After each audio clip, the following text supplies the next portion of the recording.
Après que Nagato soit mort, ces Rinnegan ont été récupérés par Obito, parce qu'Obito, à ce moment-là, a décidé qu'il ne ressusciterait pas Madara, et qu'il allait devenir le Jinchuriki de Jubi pour mettre en place le plan de Madara.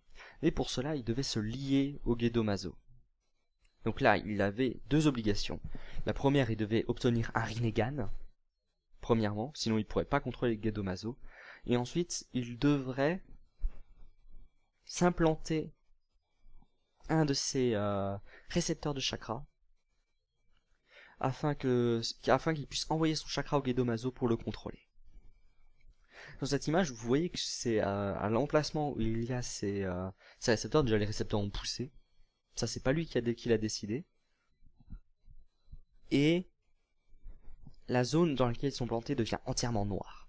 En fait, c'est parce que Madara a été ressuscité d'une autre façon grâce à l'Edo Tensei. Donc en fait, il est revenu sous la forme d'un zombie conscient, hein, pas un zombie comme dans le film où il faut non, un zombie pleinement conscient, immortel, réserve de chakra illimitée, bref le bordel.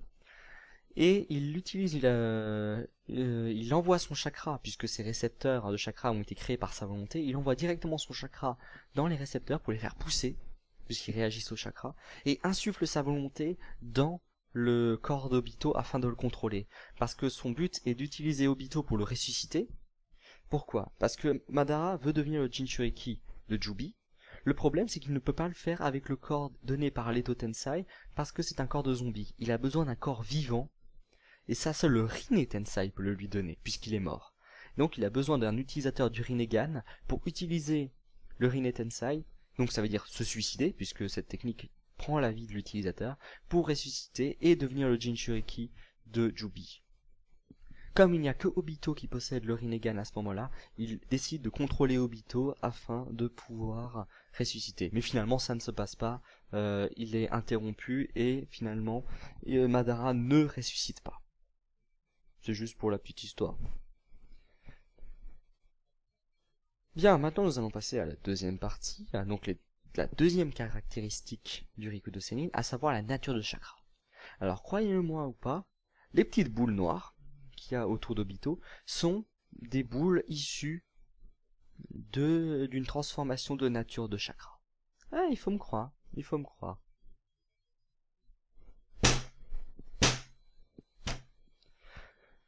Bon, maintenant, l'ordi, tu commences vraiment à me taper sur les nerfs, donc tu vas arrêter tout de suite. Maintenant, je veux plus t'entendre. Sinon, j'arrête tout. Les abonnés vont venir, ils vont casser l'ordinateur, parce qu'ils vont en avoir marre de toi, t'as entendu? Ils vont en avoir marre de toi, donc maintenant, t'arrêtes tes conneries, c'est clair? Hein? Hein? Putain, qu'est-ce qui m'énerve? Bon. Explication. Le Rinnegan permet de maîtriser toutes les techniques, puisque c'est l'origine, il était détenu par le dieu des shinobi, à savoir le Rikudo Sennin, et donc possède la puissance absolue de pouvoir créer toutes les techniques. Même les techniques se basant sur les natures de chakra. D'ailleurs, il a été dit que le Rinnegan permettait à son utilisateur d'utiliser toutes les natures de chakra.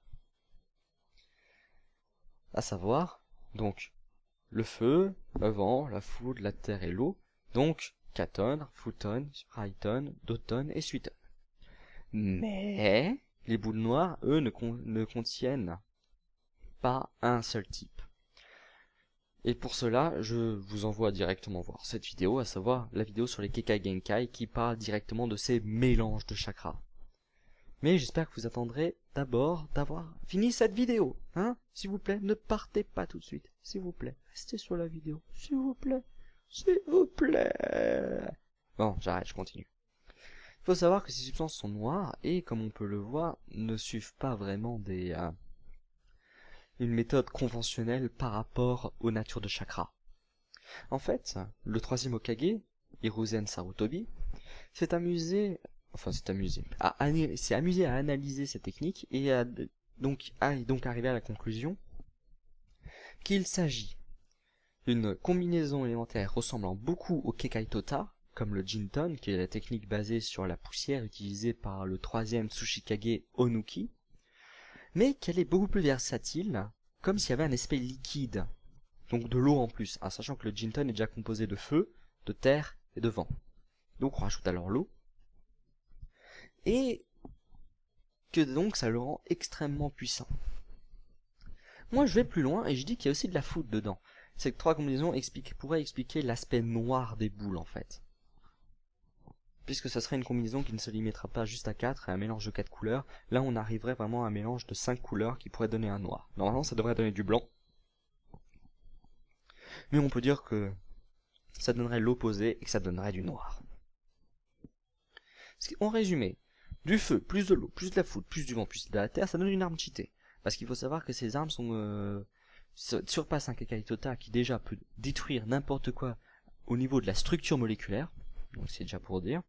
Mais en plus, maintenant on combine les 5 au lieu de 3 et ça détruit tout. Mais quand je dis que ça détruit tout. Hein. Il peut détruire un mec d'Edo Tensei en un seul coup, sans que celui-ci peut rien faire. Deuxièmement, c'est que ça se limite pas qu'à ça. En effet, on peut rajouter une technique dit yin-yang, c'est-à-dire modification de la réalité, à cette combinaison pour en donner vraiment une arme divine suprême, tellement puissante qu'en fait on peut pas la détruire. Enfin si techniquement on peut toujours y arriver, mais en soi, sur le plan théorique, c'est impossible. Ça casse tout, c'est impossible de le faire, vraiment impossible. En plus, comme ça a une forme très versatile, ça permet en plus de pouvoir prendre plusieurs formes pour être la plus adaptée à la situation. On a une forme de disque pour des attaques proches. On a une forme liquide qui se balade, qui représente plutôt une forme pour servir de bouclier. On a la forme des récepteurs de chakra utilisés par Pain, donc pour bien montrer en plus qu'on arrive à quelque chose qui ressemble beaucoup au yin-yang de base, permettant d'envoyer son chakra pour utiliser des techniques. On peut également l'allonger pour former une sorte de lance, qui perfore tout. Et enfin, l'arme suprême utilisée par le Rikudo Sennin, à la base, c'est l'épée de Nunoboko. C'est un nom un peu barbare. C'est une épée. C'est l'épée la plus puissante qui existe, capable de tout détruire. En plus, si on rajoute du yin-yang, alors là, c'est fini.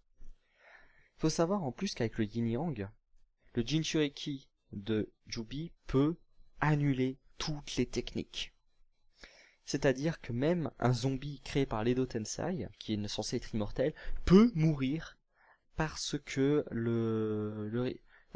parce qu'à cause du yin-yang, il annule la régénération et donc le zombie perd au fur et à mesure qu'il se fait blesser des bouts de ses membres.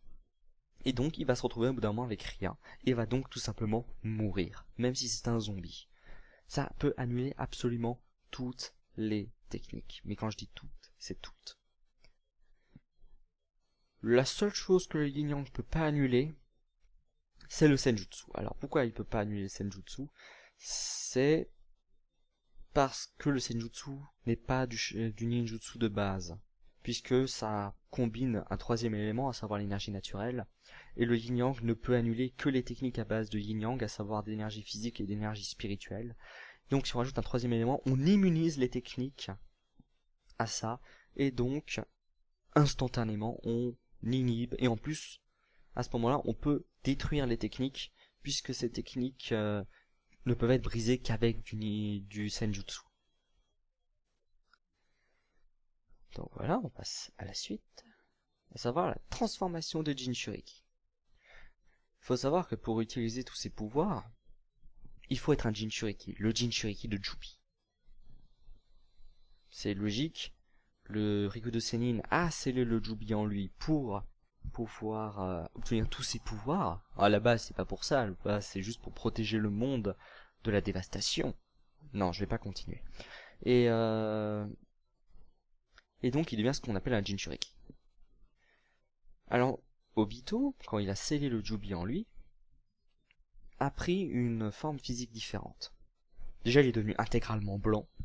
Bon, les cheveux blancs, par contre, les poils blancs, etc., c'est plutôt dû au fait qu'il a utilisé le Rinne Tensei, il a été forcé d'utiliser le Rinne Tensei par Madara, et donc tous ses cheveux et poils sont devenus blancs. un peu comme quand Nagato a utilisé Rinne Tensei pour ressusciter toutes les personnes à Konoha, il a également ses cheveux qui sont devenus blancs. Voilà. La peau blanche, ça c'est le Jubi qui l'a fait. La marque dans son dos est en réalité le sou dans lequel le Jubi a été scellé. Donc 10 Magatama stylisés, les 9 du dessous représentant les 9 Biju et le 10e représentant la 10e queue de Jubi en fait, avec le Rinnegan. En plus, ça mimique beaucoup la tenue du Rikudo Sennin qui possède à peu près la même forme, sauf que le Rinnegan n'est pas en forme de Magatama, c'est juste un Rinnegan. Ensuite, on voit que la partie Zetsu de Obito, et plus particulièrement pour allonger la chose, la partie qui a été changée en noir par Madara lorsqu'il a tenté de le contrôler, est maintenant d'un aspect très écailleux. Certainement parce qu'à la base, la substance qui compose le corps d'Obito n'est plus de la chair humaine, mais plutôt un composé amorphe dont il a donné une forme presque humaine pour avoir une forme à laquelle il s'adapte le mieux, et que donc il va réagir au chakra du Jubi pour donner cet aspect rocailleux. Enfin écailleux. Si ça se trouve, c'est même écailleux, il faut savoir que le Jubi à la base est plutôt écailleux, même si ça se voit pas trop, et que donc les Zetsu peuvent être considérés comme être créés à partir de la substance de Jubi, et que donc cette substance va réagir au chakra de Jubi. Ensuite, pour finir, les 10 profusions au niveau de son dos représentent en fait les 10 queues du Jubi, 5 en haut et 5 en bas. C'est facile à comprendre ça par contre. Il faut savoir qu'Obito sous cette forme en fait ne contrôle pas le Jubi.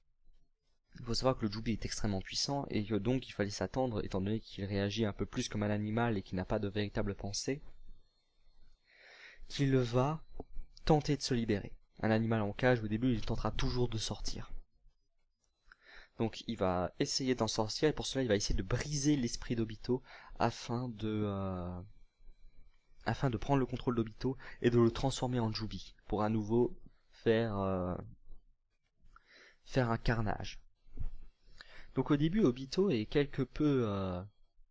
a perdu quelque peu de sa sapience, ça veut dire son aspect plutôt humain, et est plus devenu une machine à tuer. Et au fur et à mesure, il va perdre de plus en plus, il va continuer à oublier, il saura plus qui il est, il reconnaîtra plus personne, etc. Mais finalement, au bout d'un moment, Obito, il va s'en sortir, et il va finir par reprendre le contrôle du Jubi.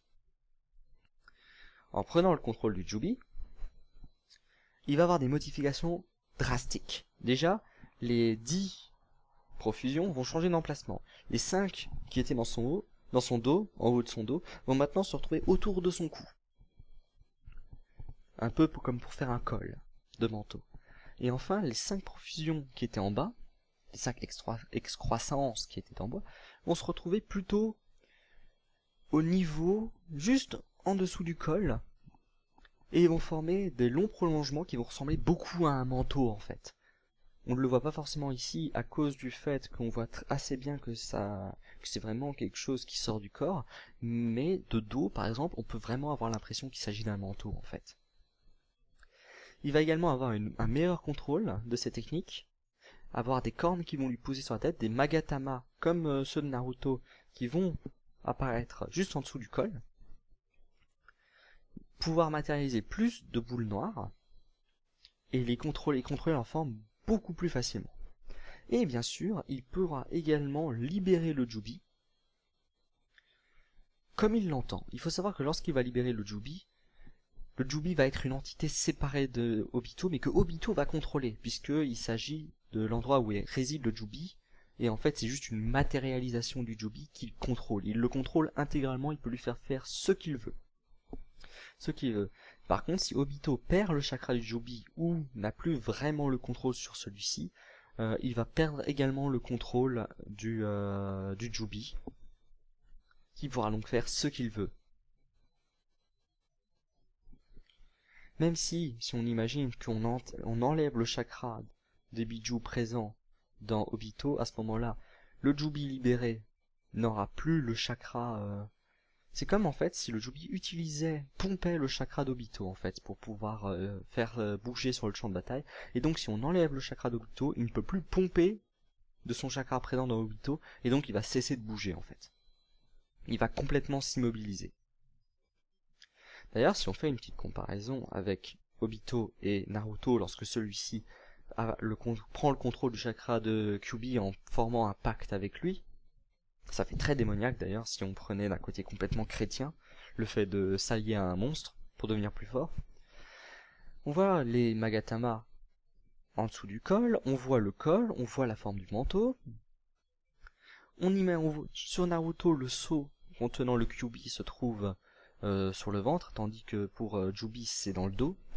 On voit également sur Naruto des points noirs, des marques noires comme des trous, qui représentent franchement une forte allusion aux trous présents sur les paumes d'Obito pour faire passer les boules noires pour leur faire changer de forme. Une très forte analogie entre les deux, je trouve.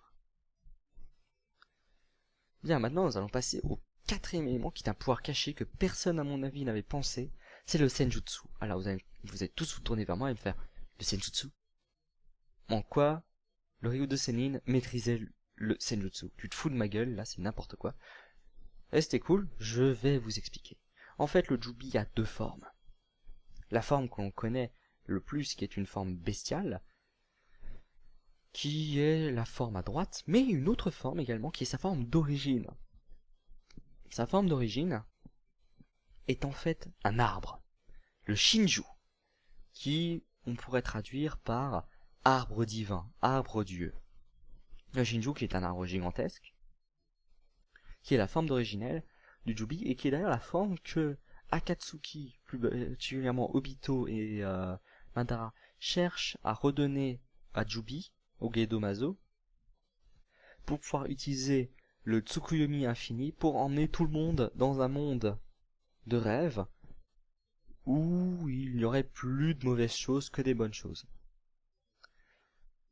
Et pour cela, il faut refléter l'œil du Jubi sur la lune, et en fait l'œil se trouve au niveau de la fleur qui se trouve tout en haut de l'arbre, et qui s'ouvre en fonction de la quantité de chakra présente dans le Jubi, ce qui fait que plus le Jubi a de chakra, plus ça va s'ouvrir. Et également, si le Jubi avait été complet à la base, ça veut dire que si tous les bijoux avaient été scellés en lui, la fleur se serait directement ouverte en fait. Alors maintenant, je vais vous expliquer un truc, c'est qu'en fait il y avait une manière très simple d'imaginer que le Jubi permettait d'utiliser le Senjutsu. Avant ça, c'est très simple. En fait, tout vient du titre du Rikudo Sennin. Le Rikudo Sennin est la version originale. Elle a été traduite en version anglaise par Sage of the Six Paths. Oh yeah. Ce qui est, on peut traduire directement en français, ce qui n'a pas été le cas en fait, mais qu'on pourrait traduire directement, par Sage des Six Chemins. Et maintenant, je vais vous expliquer pourquoi on aurait pu comprendre tout de suite. Et pour cela, on va prendre la version anglaise. Sage of the Six Paths. Six Paths est le titre donné à toutes les personnes activant le Rinnegan. Le Second Six Paths, c'était Madara Uchiwa.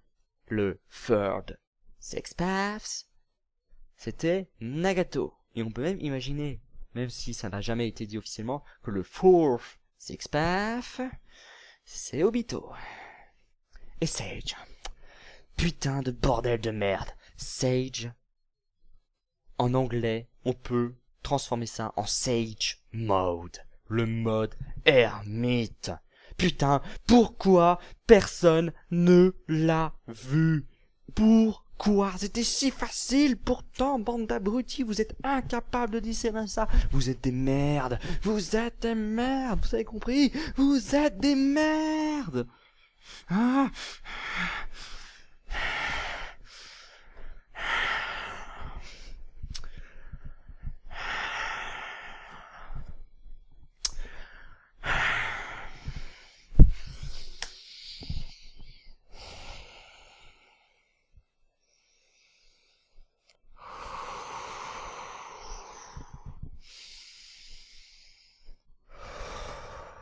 Bon, c'est bon, je me suis calmé.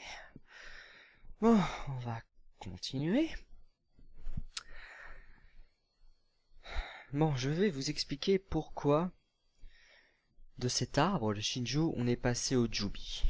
Pour cela, je vais faire une analogie avec une autre série japonaise, qui est une série pour enfants, qui s'appelle Kamen Rider Hose. À mon avis, ça voudra dire rien à personne, c'est pas très grave.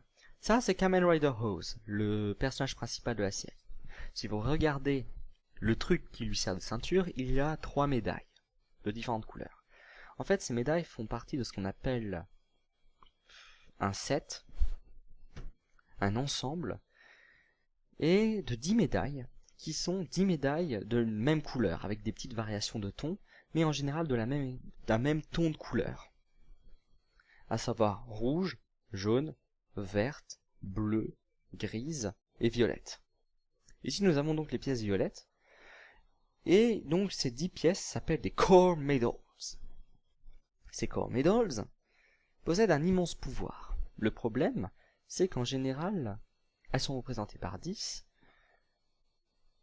et juste 10. Et si jamais on s'amuse à prendre juste une pièce, et à l'enlever aux 9 autres, les 9 autres vont réagir à cette perte, et vont en fait créer un être, un nouvel être, qu'on appelle un grid, un monstre, et ce monstre, en fait, va détruire le monde parce qu'il est une incarnation de l'avidité et du désir.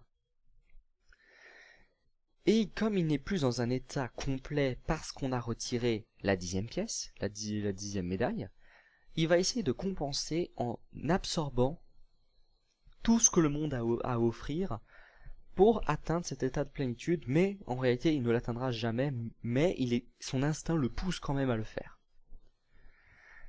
Eh bien en fait, on peut faire une analogie avec le Shinju. Le Shinju à la base, c'est un arbre divin qui a été vénéré dans les temps anciens par les hommes. Tous les 1000 ans environ, il donne naissance à un fruit dont le but nous est complètement inconnu. Peut-être régénérer les pouvoirs du Shinju, on ne sait pas. Et il est formellement interdit de toucher à ce fruit. Mais formellement. Eh bien, un jour, il y a une princesse qui est venue et qui a pris ce fruit qu'il a mangé. Alors déjà, pour manger un fruit aussi gros, il faut y aller. Aller le chercher, il faut également y aller. Mais elle l'a fait et elle l'a mangé, obtenant des pouvoirs divins. Et elle utilisa ces pouvoirs divins pour arrêter en fait une guerre, la guerre perpétuelle qui avait lieu entre différents groupes d'êtres humains, pour instaurer une paix. D'ailleurs, on peut faire une forte analogie avec la chrétienté, le christianisme, pardon, parce que on pourrait l'analoguer avec Ève, la première femme, Ève, qui a mangé le fruit défendu, et qui va ensuite être chassée du paradis avec Adam, qui lui aussi va manger le fruit défendu, et qui va donner ensuite naissance à l'humanité. Il faut savoir en fait que cette princesse a donné naissance à un bébé. Ce bébé était empli du pouvoir du fruit, et donc était le premier être humain à posséder le chakra. Mais il faut savoir que le Jubi, donc comme je l'ai dit, le Shinju va réagir à la perte de ce fruit, et va prendre une forme mobile pour poursuivre la princesse et la punir et lui reprendre le chakra qu'elle lui a volé. Ce bébé, c'est le Rikudo Sennin, et celui-ci va sceller le Jubi en lui pour sauver l'humanité. Puis va créer la caste des ninjas. À partir du chakra qu'il possède, il va avoir de nombreuses descendances. Cette descendance va posséder elle aussi le chakra du Jubi, et il va apprendre à d'autres humains à utiliser les techniques ninja à partir du chakra. Je sais pas comment il va faire, peut-être qu'il va donner le chakra, peut-être qu'il va éveiller ce chakra en eux, etc. Et ensuite, Madara Uchiwa, il a fait une analyse de la situation et a expliqué que il a expliqué que le chakra a en fait apporté une malédiction sur le monde, parce qu'en fait les guerres sont devenues de plus en plus violentes à cause du chakra, et que ce chakra a plus été une malédiction qu'une bienfaisance. Ce qui rajoute encore l'analogie avec Ève et la naissance de l'humanité, puisque l'avoir mangé ce fruit a un peu apporté une malédiction sur l'humanité, puisque l'homme avait avant accès au paradis. Il a perdu ce paradis, c'est devenu une créature mortelle. Il souffre. D'ailleurs, le catholicisme au Moyen-Âge pensait, les plus extrémistes pensaient, peut-être qu'il y en a même certains qui pensent encore, que l'être humain est là en fait pour se repentir des péchés de ses ancêtres, pour atteindre le paradis. Peut-être même que, pour eux, ils n'atteignent même pas le paradis, parce qu'il devra passer par la case purgatoire pour se laver de tous ses péchés. Voilà, donc l'analogie est faite.